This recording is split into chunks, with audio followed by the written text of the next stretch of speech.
Hi, everybody. Welcome back to Stop.Sit.Surrogate with Kennedy and Ellen. Everyone. Today, we have a guest that all of you have brought to us, and we're so excited. So, would you like to introduce yourself? Absolutely. My name is Ashley Hingston. I'm really honored to hear that other people wanted to hear me share my story in this space. So thank you so much for inviting me. I am a new mom. I have a 6-month-old son that we had through our wonderful surrogate, Shelly, in March.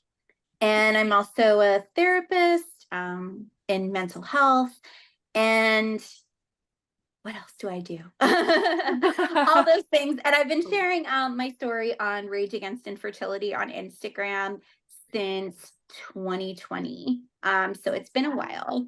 And yeah, I really am passionate about sharing my story and especially sharing our surrogacy journey because a lot of people don't know about it. And I think there are a lot of misconceptions at times. So I'm excited to be here. Ah, so excited. Well, go ahead. Well, I was just gonna say, I kind of love your Instagram name. Thank you. I do. So you said you started this in 2020. So is that when you first started looking into surrogacy, or is that when your journey of like starting a family started? Right. So we started trying to conceive in 2019, and then like end of 2019 found out that we would need fertility treatments. So I started it shortly after we got into all of that. I think I was probably on like my third timed intercourse cycle that was medicated. I have PCOS and my husband has male factor infertility. So we were doing timed intercourse at the time, and I just kind of wanted a space where I could talk about how I was feeling, and I honestly never expected people to really see it. Yeah. I mean, I wasn't trying to keep it private, but I didn't even tell like my best friends about it for a very long time.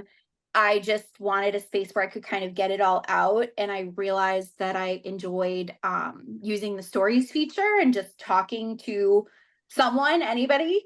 Yeah. And people started following me over time. And I had a really long, I'm what they call a long hauler in the infertility community. It took us quite a bit of time to get here. So I've been sharing for 4 years now. And yeah, like 4.5 years. Wow. So I went through IVF and IUI and all of that, and everybody saw that. And then we got to surrogacy.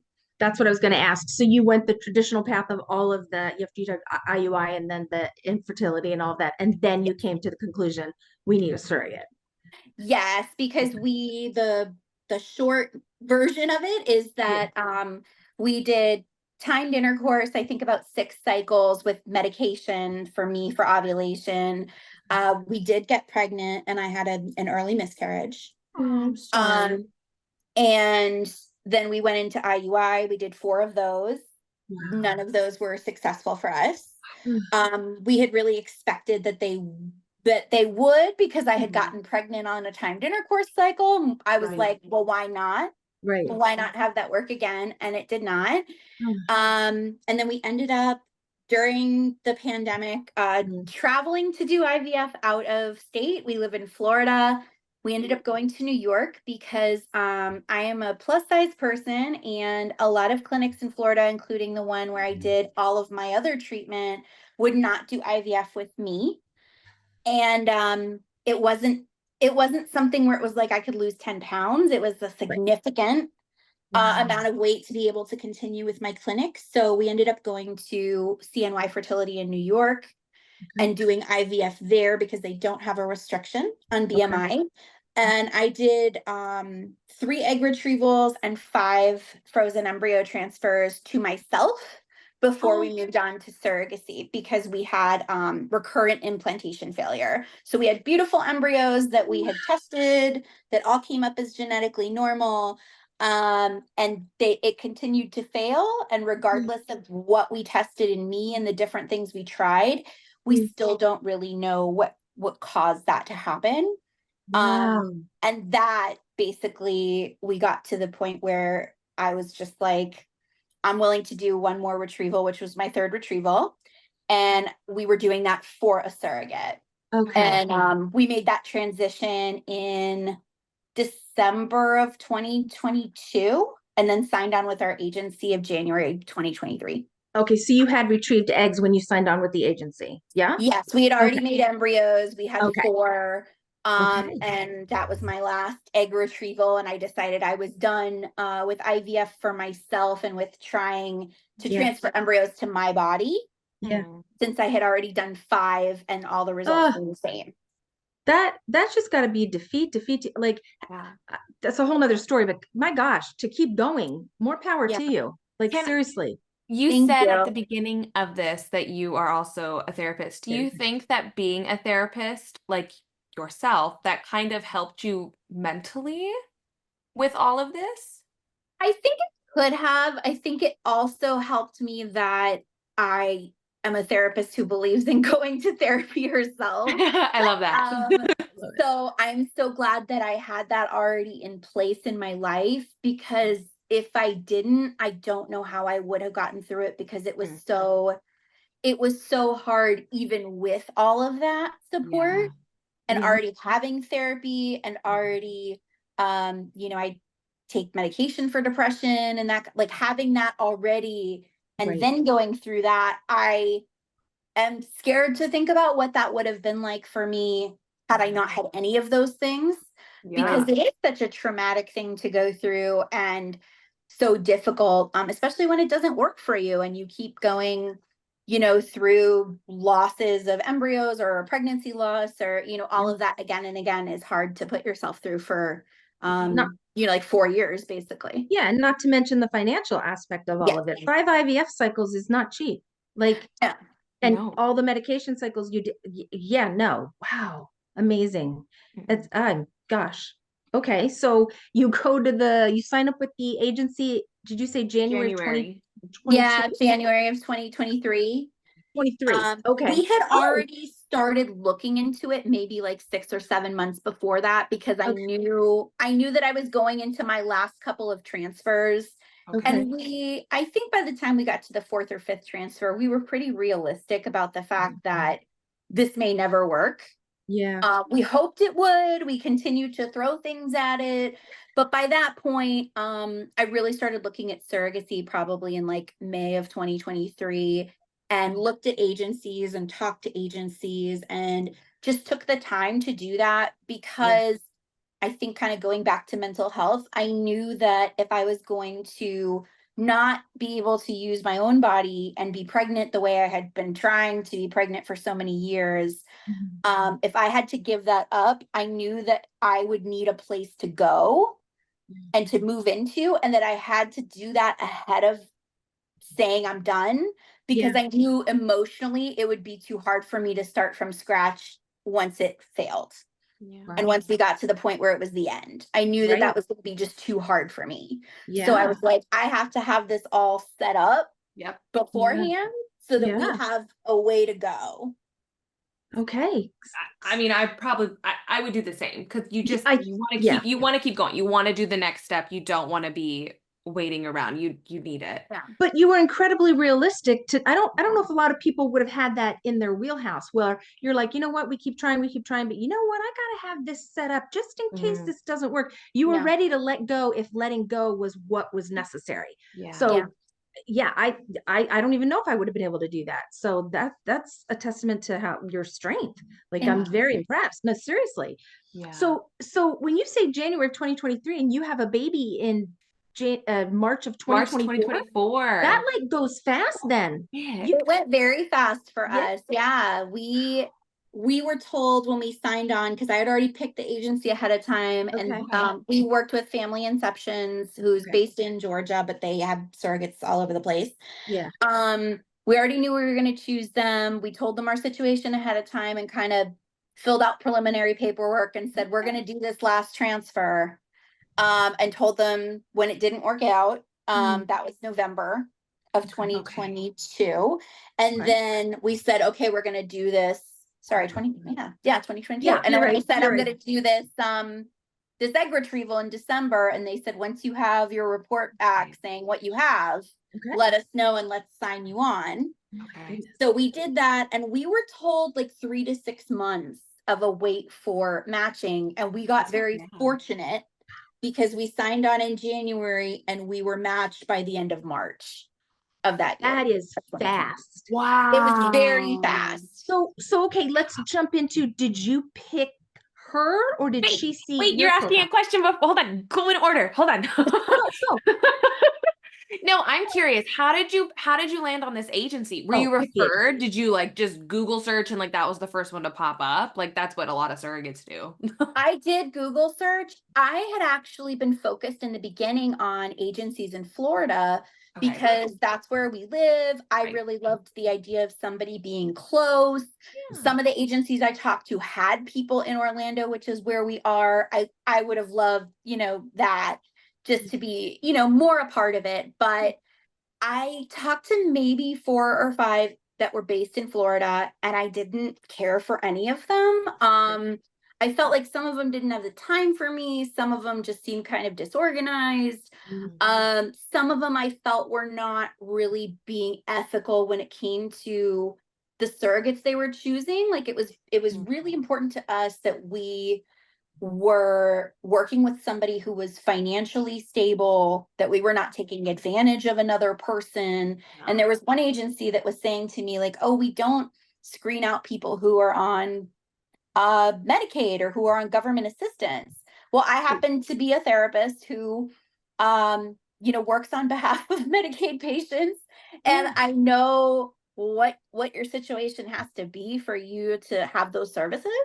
Yeah. And I don't feel comfortable taking advantage of a woman and her family who are in that situation. That did not feel okay with me.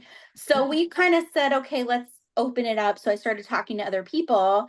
And when I met with Family Inceptions, I was like, oh, this is what we were looking for. They had their stuff together. They were really professional. I liked how they were screening their surrogates. They're really good about vetting everybody.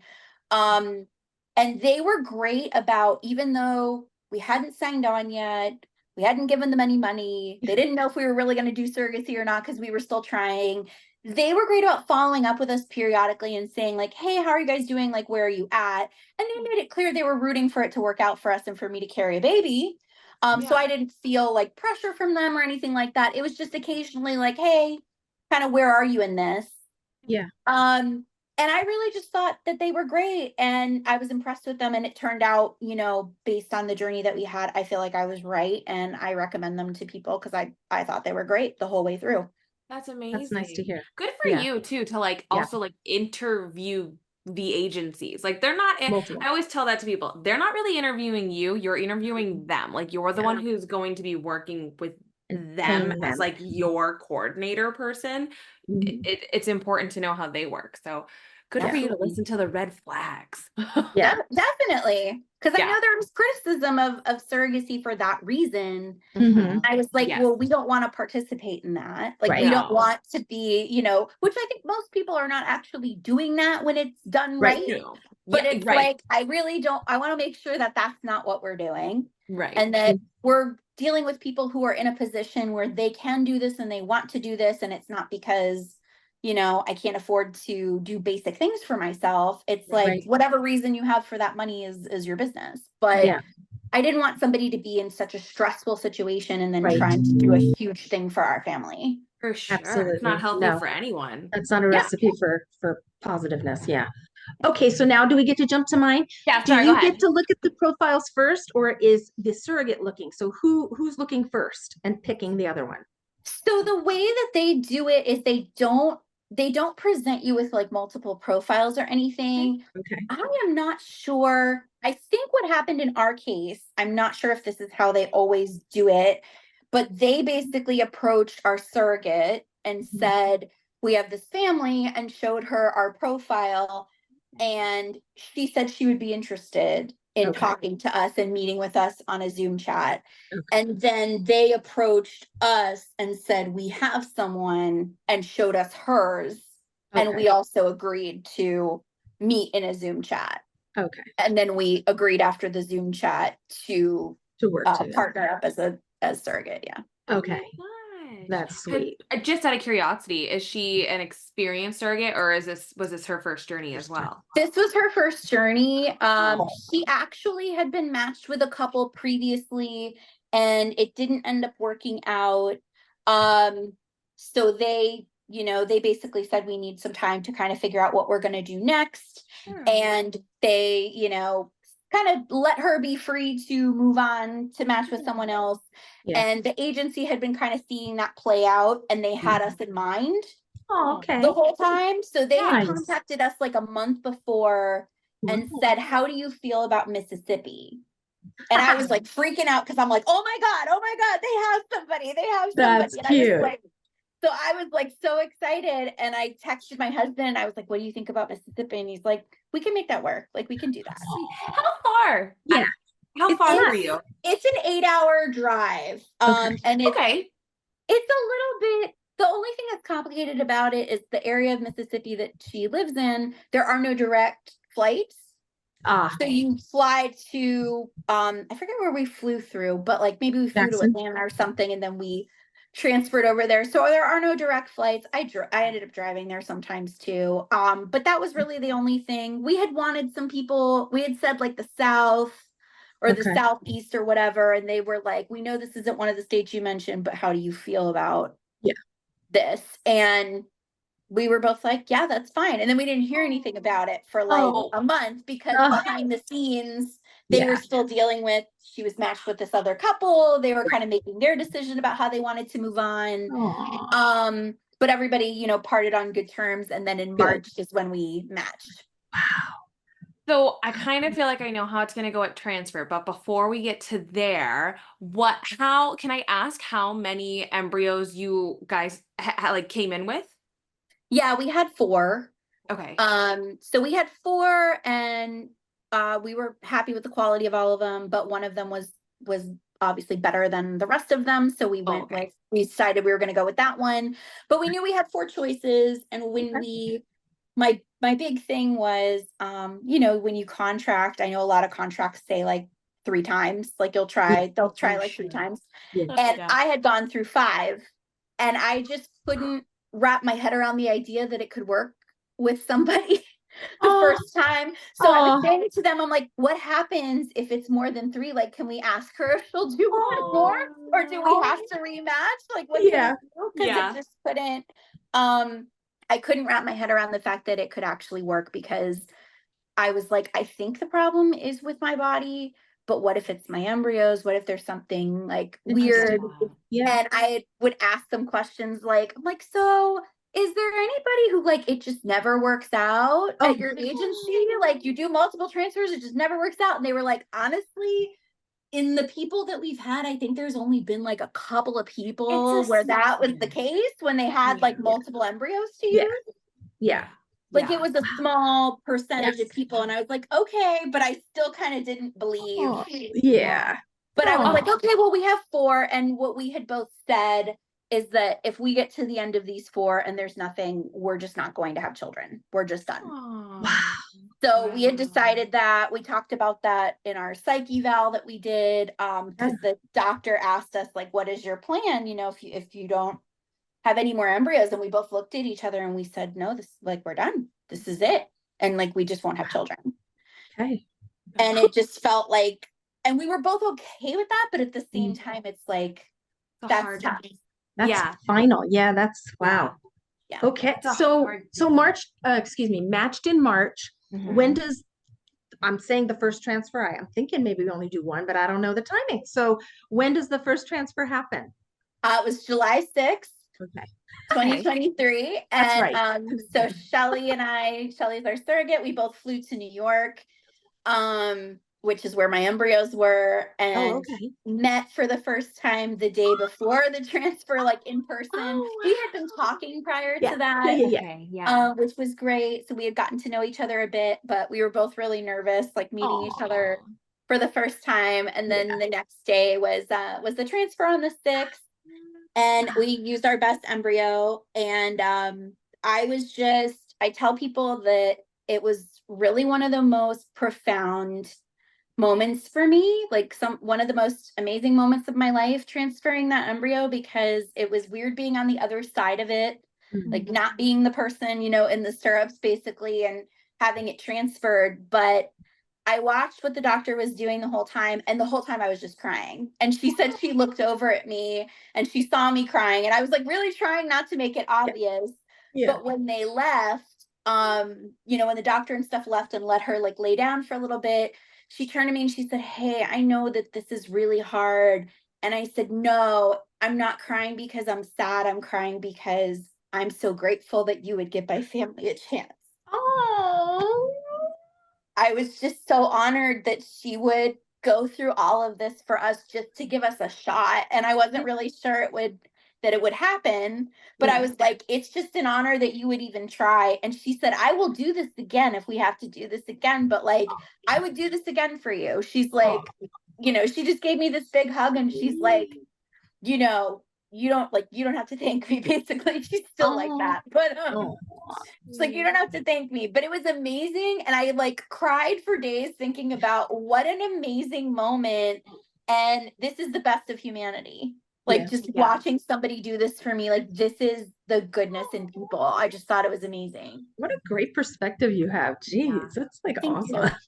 So, okay, so you fly home, or does she do a couple days bed rest? How many? We both flew home the next day, and Okay.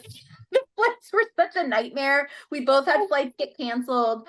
She didn't get home till like, we both didn't get home until actually the day after we were supposed to get home. We were flying until like 2 in the morning or something insane. Oh my And I was like, gosh. oh my gosh, I was so worried. And I'm like, is this already over before it starts? Because this is not what I wanted for her, like at all. Yeah. And it was like a couple days later, she starts telling me like, I'm craving, like, I think she was craving like fruit and soup and all this stuff. And she was like, I'm so hungry and this is happening and that's happening. I'm like, well, none of that ever happened to me. I was like, none of that was ever happening for me. So I'm like, maybe. And then she really wanted to test early, which I'm like, you are crazy. But if that's what you want to do, because I was like, you know, it may not show up right away. Like, I didn't want my heart to be broken. I didn't want her to feel discouraged. Right.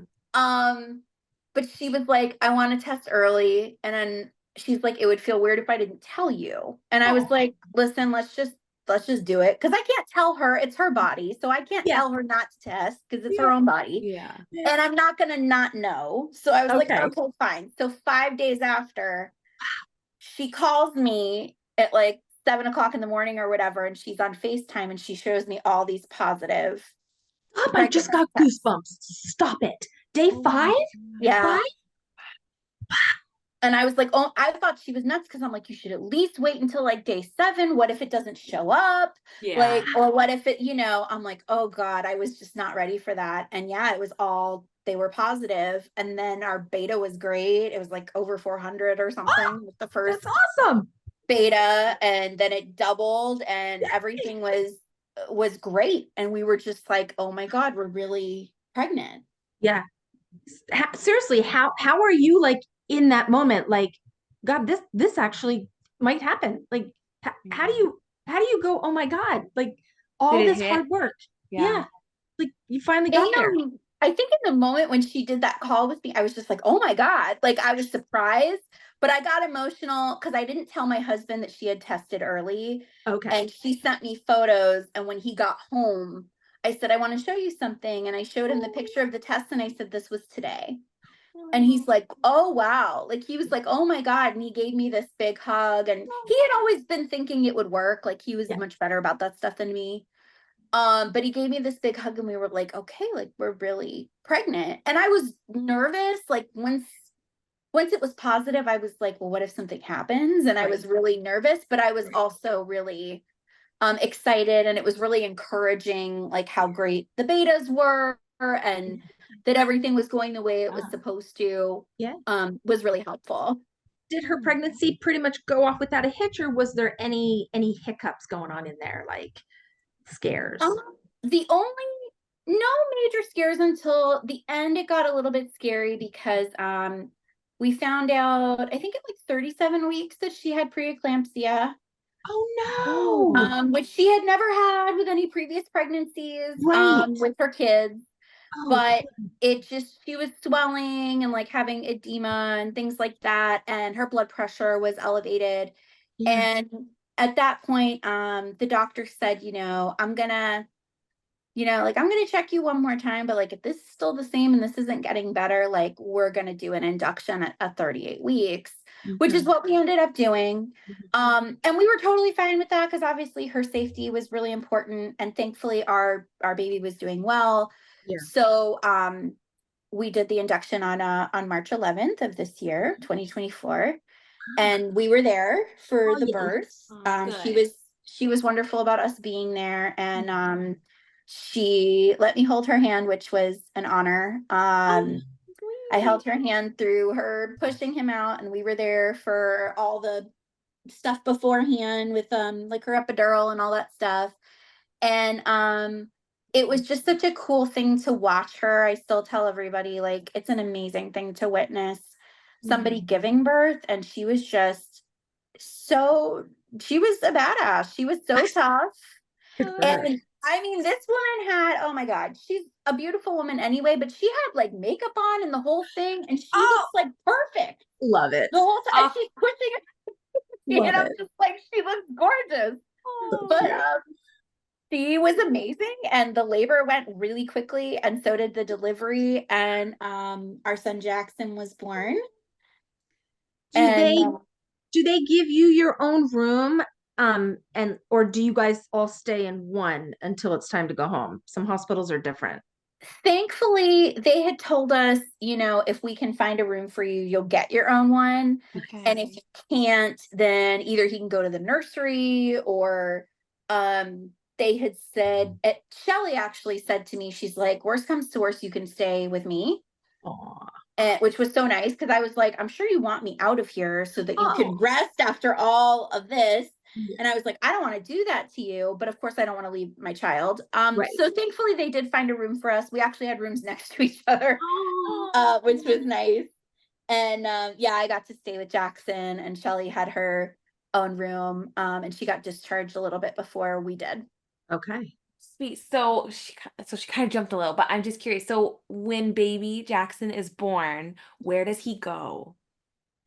So they told me they were going to put him on her stomach just to like cut the cord and do all that stuff. So I cut Okay. the cord.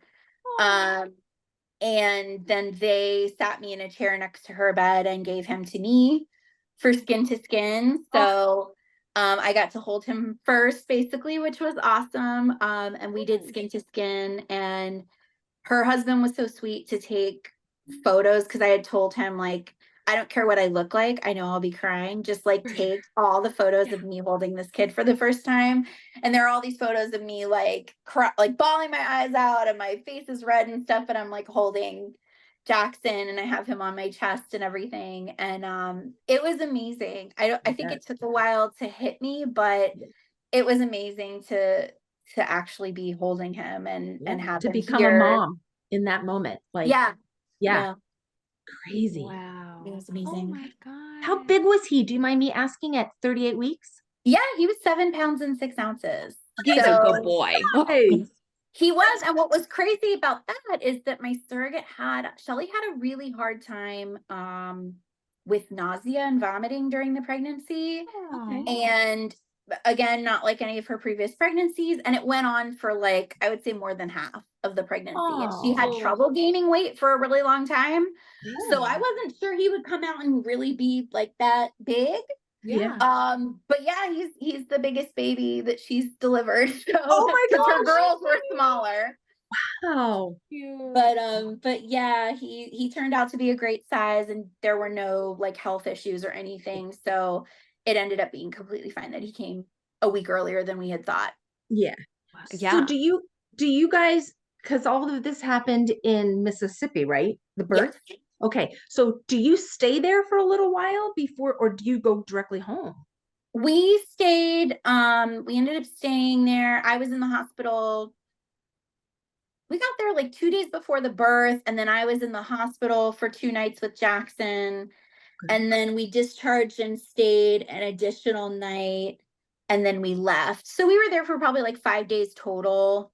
Okay. And then we went home. The night before we went home, we actually had dinner at Shelly's house with her family, which was so sweet of them to do. Her husband cooked us dinner, and Sweet. Sweet. it was nice to spend time with her family and do all that before we left. And then we left when he was like 3 days old, I think, 3 or 4 days. Okay. Wow. I was gonna ask because you said she has 2 daughters. She does. Okay. So are they like of the age of understanding like what's going on, or are they like too young? Yeah, her daughters are actually both like in their teens. So Oh, they, okay. yeah, They she get had it. her kids young. So Okay. she they understood what she was doing, and I think they were pretty good about it. I'm sure it's probably weird, especially at that age, but they Sure, were yeah. pretty good about it, and they were very sweet, and they, held him after he was born a bunch of times. And So sweet. Sweet. yeah, we tried to be as supportive of them, and as just like kind of letting them know that we were grateful for them too, because obviously they're with their mom and they have to deal with all the ups and downs of pregnancy. And, that's probably really hard, especially as teenagers when you're going through your own stuff. So we Sure. definitely appreciated them too. Aw. Oh, wow. Sweet. Teenagers. Oh my gosh. Yeah, that's weird, huh? Yeah. I know. It was definitely different. I was kind of relieved though, because I know a lot of people are dealing with folks who have younger children.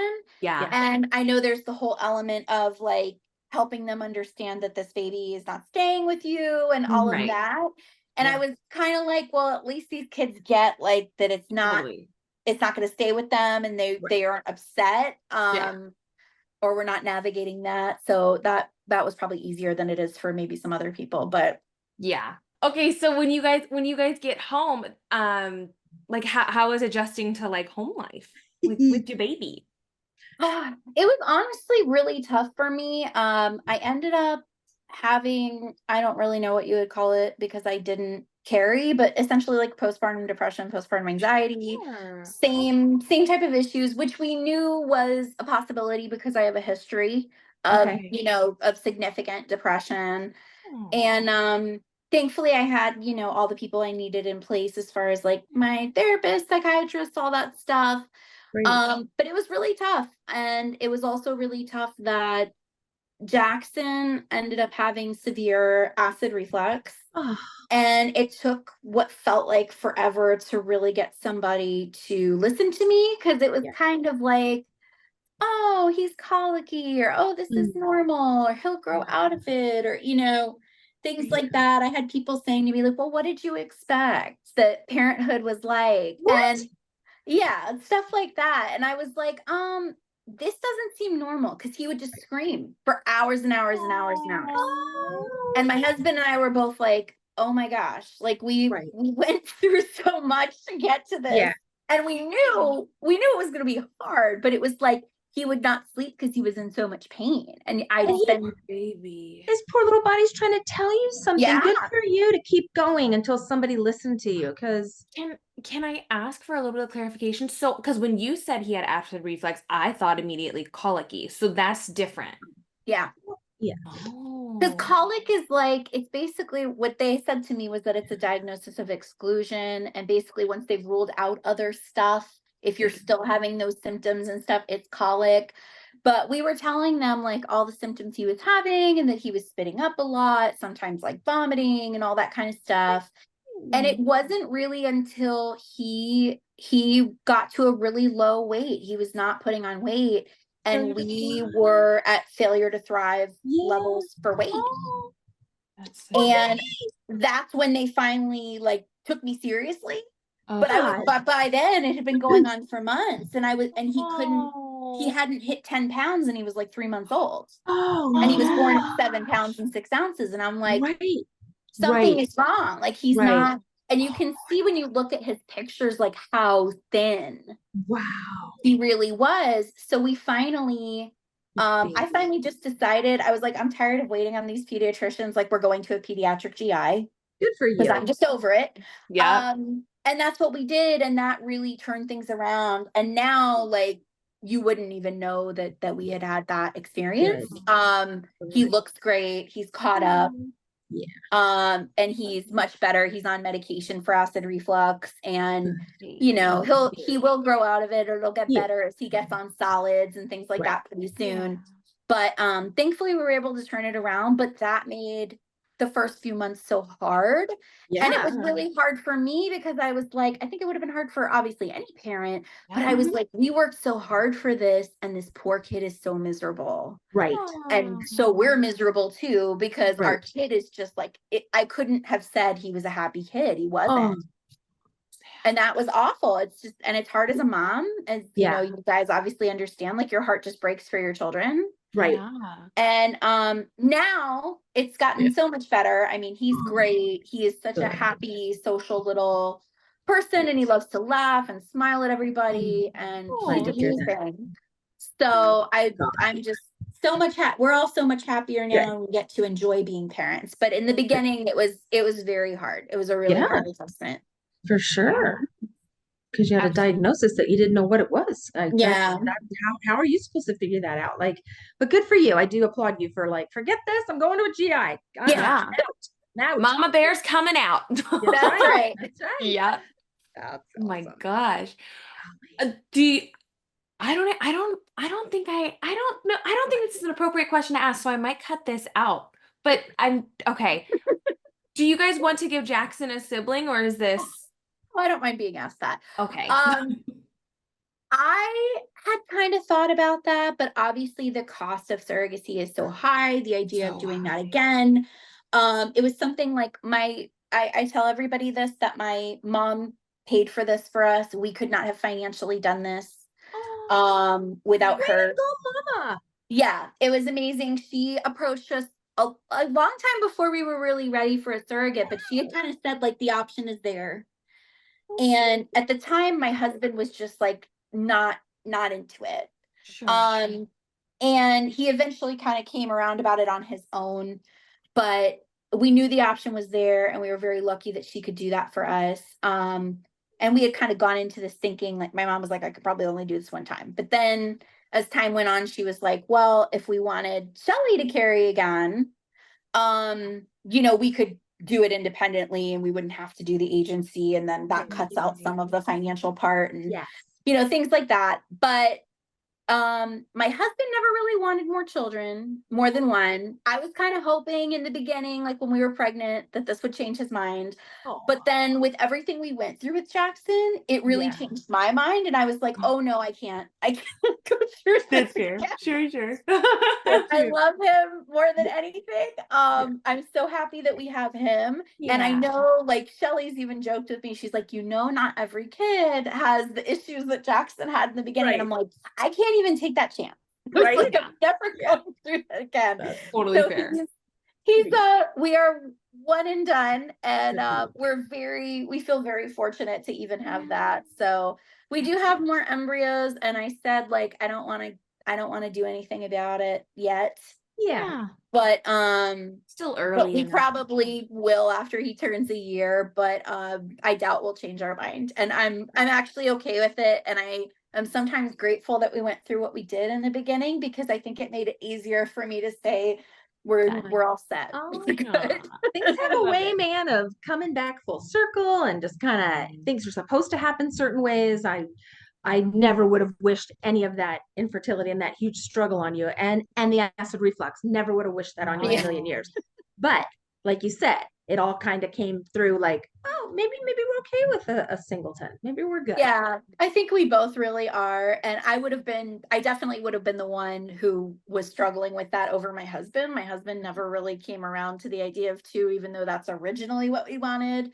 Okay. And I think too, you know, obviously there's people a lot older than us who are doing this, but you know, I'm 37 and my husband is 39 almost. And we're just kind of like, you know, I think we're kind of done with that part of our life at this point. It's taken up so many years. You know, we started doing this in our early 30s, and we're just kind of like, you know, this is fine. And we can, you know, just focus on each other and Jackson and give him as much of the world as we possibly can. And our family's totally good with that and is supportive of it. And So Yeah. Love it. sweet. This is Oh, a beautiful story. This it is. was. It's so Close up. amazing. I can see why so many people were like, why Yeah. haven't you talked to her yet? And I'm like, it's, the community is so small, but it's Yeah. also so big. I get Yeah. so lost. Like, and I mean, I know people through other people. Like that's how I start to like follow other people because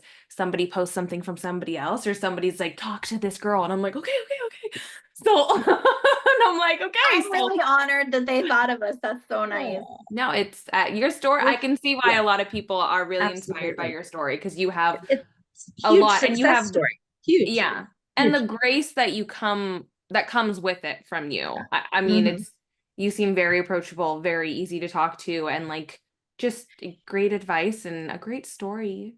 And the Thank regard that you. you have and still do have for your surrogate. Like Yeah. that. Well, we that, love her. She's family. Yeah. We tell her that, and we've told all of them that. We're actually seeing her in November. She's coming with her family to Orlando, which will be great. And I still talk to her at least Yeah. a few times a week, every week. Oh, sweet. But no, they're family, and she gave us the biggest gift. And I've told her many times, even if this is the only journey that you ever do, you've completely changed our lives and the lives of our families. And like so many people are different because of this one thing that you did, this huge Yeah. thing. So one journey is completely enough if that's what happens. Yes. Because you have completely blessed our lives. And I tell her all the time that like about moments I have where I'm like, I never thought this would happen for me, and this is happening because of you, like because of what you did. So Wow. what you both have done too. Thank you both so much, because I'm so grateful to all the gestational carers out there who have done this. It's an amazing gift.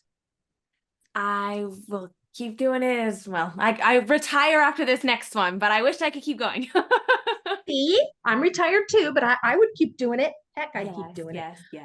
Whatever. Do you I love actually that. do you have any piece of advice for any intended parent that's about to start their journey or that's in their journey? Yeah, I would definitely, get the most support that you can, because I think for me, it was a more emotional journey than I was expecting. Uh, like there were things I expected to have a hard time with grief wise. Like I used to have a really hard time seeing pregnant women and all those kind of things that was triggering. I didn't have a problem with that at all with our surrogate. But then there would be things like when she was started to get sick, like all the nausea and vomiting and stuff. At first I was like, I wish I was doing that. Like not, and my husband's like, well, I'm glad it's not you. And I'm like, I get that, but like I wish that I could take that on and be that person, and it makes me feel bad that like somebody else is going through this for us. And like grief like that would kind of come up. I went through stuff like that before the delivery too. Like I was sad that I wasn't delivering, and obviously, things changed. Like being there was amazing and it was an amazing experience, but I was sad for a while, like before he was coming. And I think other people in my life were like, why are you sad? Your baby's about to be born. And it was like, I was just grieving what that part of what we were missing. So I think it's really important as an intended parent to have that support. If you have a therapist or a counselor, that's not a bad idea. Support groups are a good idea. Just making sure that you have that, because even if you think like, oh, I've dealt with all my issues around not carrying or around whatever, chances are you probably haven't, because stuff will just kind of come out at different times. So it's really good to have that support. And I definitely hope that people choose somebody that, I know everybody wants a different level of relationship with their surrogate, but if you're open to it, choosing a surrogate who is open to having that, I think is so amazing. It has been such a blessing to us, and it's just a huge gift. I love that we know her, that we know her family, that she's still part of our life. So I'm so glad that we were open to that. I think sometimes people kind of close that off because of what they've been through, which I understand, and I'm not critical of that. But if you can be open to it, participate in that journey as much as possible, because it really is an incredible thing. And I'm glad we didn't miss that. Yeah. Oh my gosh. Well, thank you so much. Yes. Ashley. Thank you so much. Awesome. Thank you. Cool. If people want to follow you, where can they go? Yeah, I'm on Instagram at Rage Against Infertility. It's rage_against_infertility. And yeah, I usually talk on my stories. I'm terrible about doing posts, but I have to work on it. And I also I have a support group on Thursdays that you can find out about in my profile that's free for everybody. So if you are an intended parent and are looking for that support or going through infertility, please check that out too on my page, and you know, come join us because we're here to support you throughout your surrogacy journey or wherever you are. Amazing. You're just awesome. I love it. Yes. Thank you so Thank you much, so much. Ashley. Wonderful. And have so much fun with your little one. Enjoy, Thank enjoy, you. enjoy. I definitely will. Take care. Thank you so much. Have a Thank you wonderful again. evening. Thank you. You too. See you Thanks. later. Bye. Oh my Awesome. gosh. That's awesome. That was so cool. What a A long beautiful journey. story. But that was awesome. That was a long journey. Long Whew. journey. Yeah. Long journey, but then once she found that surrogate man, Right? bam, it Bam, was bam, bam, bam. And time to baby. Yeah. go. Oh my Yeah. gosh. And to keep the Wow. positivity as long as she did, I can't even stress that enough. That had to have been so hard to do. But Yeah. she rocked it. Whew. She did. Okay. She did. Wow. Well, thank you so much, Ashley. If Yes. anybody has any questions or stories that they would like to share, please feel free to reach out to us on Instagram at Stop.Sit.Surrogate. It's been another edition of Stop, Sit, Surrogate with Kennedy and Ellen. Thanks for listening, everyone.